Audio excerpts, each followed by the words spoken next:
First ఈ reels చదవండి, తర్వాత దీనికి వచ్చిన కామెంట్ చూద్దాం. నేను దేవుణ్ణి, ఏం వరం కావాలో కోరుకోండి.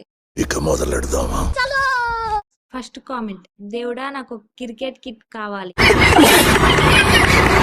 దానికి ఆన్సర్, కొనుక్కో బ్రో. మంచి చేస్తా నా కొడక నువ్వు. నెక్స్ట్ క్వశ్చన్, 1 కేజీ బంగారం దొరికేలా చేసి స్వామి. చిన్న భాషకి చెప్పు. బంగారం లాంటి అమ్మ ఉండగా వేరే బంగారం ఎందుకు స్వామి మనకి? ఓయమ్మా చానా చిన్న సెకల్లో ఎవరా నీలా. నెక్స్ట్ కామెంట్, మనశ్శాంతి మసాలా వడ మసాలా దోశ కావాలి స్వామి. అరే నీ అబ్బా. ఆ క్రికెట్ కిట్ కామెంట్ చూశాక వరం అడగాలి అంటే ఏదోలా ఉంది.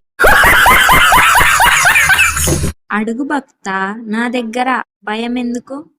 గన్నెత్తారా స్వామి, మీ వరం కన్నా మీరిచ్చే రిప్లైలు బాగున్నాయి. ఇలాంటి చాలా ఉన్నాయి ఇంకా. వరాలు ఇచ్చే దేవుడు, కొటేషన్ చెప్పే దేవుడు. మీకు ఈ కంటెంట్ నచ్చితే మా ఛానల్ ని సబ్స్క్రైబ్ చేసుకోండి. Thank you for watching.